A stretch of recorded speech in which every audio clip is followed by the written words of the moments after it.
On July 7th, the United States Trade Representative is going to have a decision on labor dispute.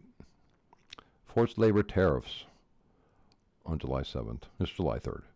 You need to hear about this one if you're a manufacturer, because last week when they held the public hearing, there was actually two separate forced labor regimes affecting Canadian manufacturers right now. One on our side of the border, and most manufacturers know there's one coming on the other side of the border, which we'll know more on July 7th. So I'm Jack Jackson, Manufacturer Daily.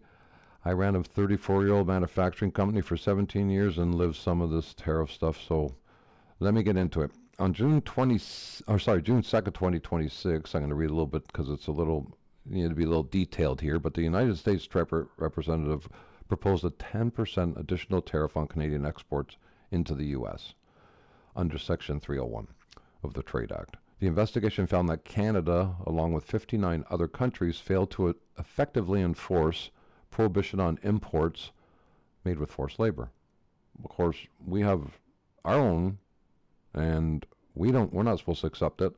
And then what we do is we accept it and send it to the U.S. It makes it even worse. So here's the numbers. Since 2020, Canada has had this law about accepting forced labor, and we actually turned away. So 2020 till 2026, 6 years plus, Canada's intercepted 50 shipments. That's it. Then turned them back and blocked them. The U.S. in the same period has denied 6,300.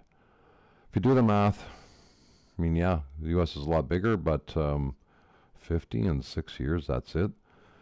So the USTR's own report called Canada a dumping ground for forced labor goods barred for U.S. entry. And Greer said the failure of the most important trading partners to address the importation of goods made with forced labor is unacceptable. So now, what does this mean? Well, the critical carve-out most manufacturers don't know about is CUSMA-compliant goods are exempt from this 10% tariff. If your goods qualify under CUSMA, but you need valid certification, I know I keep saying this over and over, and you have correct HS codes, you have defensible rules of origin, you're not subject to this tariff. But if you don't, if you have non-compliant CUSMA, of course you're already in problems. And if you don't have all this records, it could become a big issue to try to get your stuff across the border soon.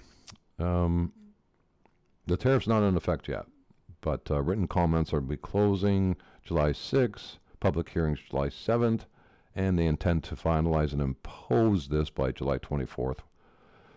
So the clock's running. Here's what story nobody's covering: that manufacturers who import materials and finished goods into Canada. Canada has an import ban on forced labor goods since July 1st, 2020. Oh, exactly 6 years. 6 years and a day, 2 days. It came in force as part of CUSMA. For 6 years, it's been essentially decorative, as it says here.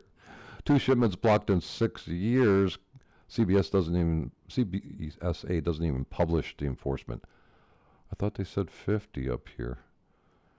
Not sure, 50 companies, or here it says there's only 2 that got banned. So anyways, let's get back to where we're talking about. The Minister of Foreign Affairs can establish a list of high-risk goods by producer country or region. So on June 12th, they decided to make a better enforcement of this. So the Minister of Foreign Affairs listed also the goods that are on the list must be proactively proved to the Canadian border they aren't made with forced labor, or they'll be denied entry. And the border can detain goods up to 90 days to make that determination. So we're acting. I don't know if this is going to be in time for the U.S. and what that's going to do to you if you're a manufacturer and receive these items without certificate of origin and all the other paperwork. It could be held up. The burden of proof falls upon you, the importer. Failed to provide the required information on your goods are deemed prohibited. So, is it being enforced right now? Honestly, barely. Bill C-35, that's just been introduced on June 12th, a couple weeks ago, will be advanced to parliamentally resumes after the summer. Oh, okay. So the border enforcement is ramping up, but still minimal compared to what the U.S. is doing. But the direction of travel is unmistakable. The U.S. is pressuring Canada to match its enforcement levels. The political will is now there. The manufacturers who import from China, which is the high-risk region, needs to prepare their supply chain documentation right now, not when the list is published. So if you export to the U.S., you need to verify every shipment with current valid CUSMA certificate of origin. The exemption only applies to CUSMA-compliant. The exemption only applies to CUSMA-compliant goods. Non-compliant goods will face a 10% rate on top of the MFN, which I've talked about before. Most favored nation rate, which is the World Trade Organization rates around the world. Yes, it gets complicated. So if you import components from China, Southeast Asia, or other high-risk areas, you better start documenting your supply chain now. Ask your suppliers where the materials originate. Get it in writing before the border asks. So the forced labor story isn't just about ethics or politics. It's about whether the goods get into the U.S. at all and whether your inputs get into Canada. Two separate legal regimes, both moving fast, both with real consequences. So know the difference and document accordingly. If you need help, more details, we're here. Give me a call anytime. And I hope you have a good day. We'll talk to you after the weekend.